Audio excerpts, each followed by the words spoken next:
So, the big idea of this lesson is that you can make wise choices.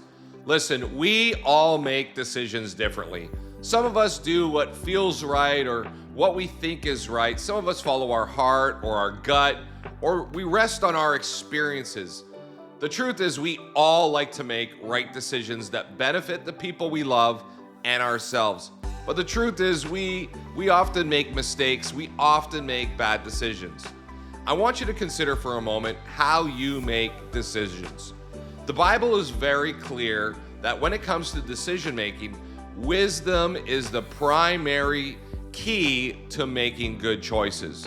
And as you grow in God-centered wisdom, you will be able to make significant decisions, both with short and long-term benefits in mind.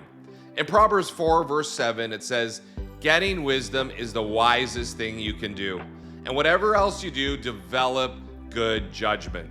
Listen, the book of Proverbs is the book in the Bible filled with wisdom. I want to encourage you to begin reading it today. So how do we make wise choices? Well, the first thing is by getting our priorities in order. Wisdom starts by putting God first. It begins with a great love for Him and a desire to understand His character and nature. Sometimes the decisions in front of us really require us to put God first. And while they might cost us in the short term, putting Him first also pays dividends in the long run. Why? Because we are aligning our decisions with His character and nature. And if He is our creator, and if we do, our decisions will be right in the long term. Proverbs 9 verse 10 says this, "The fear of the Lord is the foundation of all wisdom. Knowledge of the Holy One results in good judgment." The second way that we can find wisdom is by following the instruction the Bible gives us. The Bible gives us principles for living well. And as you read and as you obey God's word, you will notice that your ability to make wise choices will increase. Why? Because God's word aligns with His character and His nature. And you'll see that you will begin to get the results that He designed for you to experience. Psalm 119, 105 says this, "Your word is a lamp to guide my feet and a light for my path." But how else do we get wisdom? Well, the Bible is clear that we need to seek good counsel. We are encouraged to seek out wisdom from people who are farther along the faith path than we are. These are trusted advisors who have our best interest in mind and who are not shy about telling us what we need to hear when we need to hear it. They're not necessarily people who would gain from the decision, but they're people who stand outside of the decision and once looking in can see what the wise thing to do is. So the question is, who are those who you look to for counsel in your life? Please consider pursuing people rather than hoping they will suddenly appear before you. Proverbs 11 verse 14 says, "Where no counsel is, the people fall.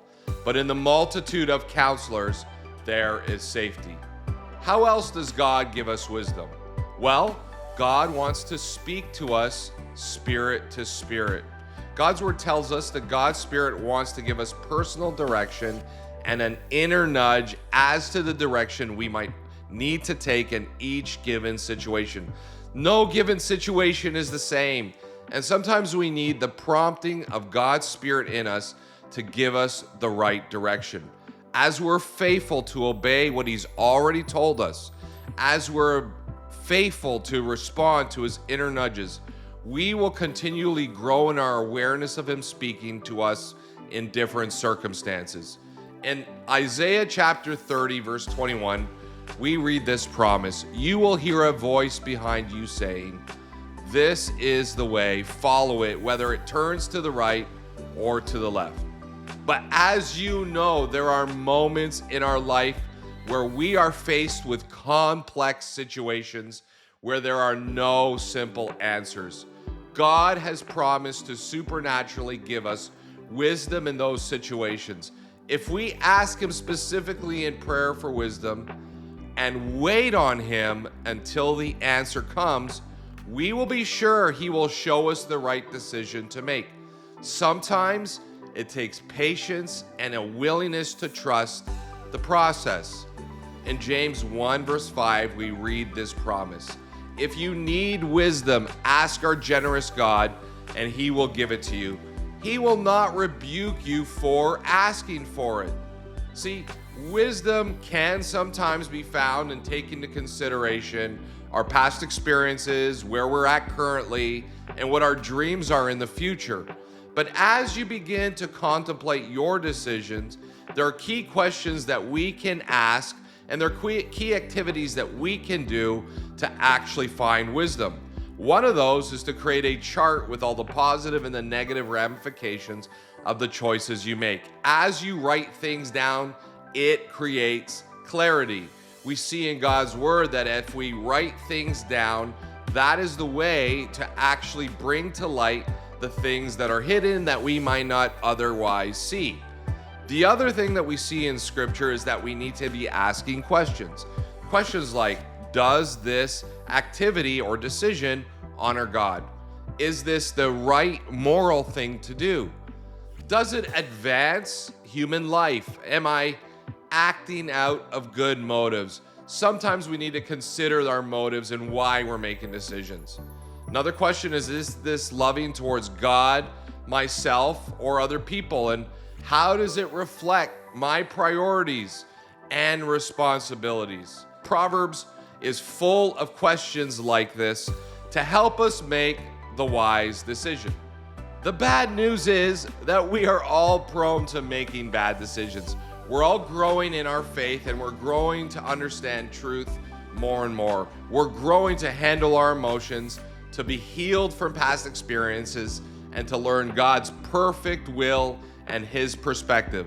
But the good news that we see in God's word is that even if we struggle with the decision that we do and we make a bad one, God can turn bad situations into beautiful endings. I love this promise from Romans 8:28. And we know that God causes everything to work together for the good of those who love Him and are called according to His purpose for them. I have learned that decision making and struggling through decision making actually draws me to God. And if I will sit with a decision for a while and I will struggle through it, and I will look in God's word, and I will seek counsel, and I will do my part to ask the right questions, I find that I grow in relationship with God. Why? Because the purpose of life is not always getting things done, but it's walking in relationship with our Creator. I hope that helps as you continue to grow in wisdom and seek to make wise decisions.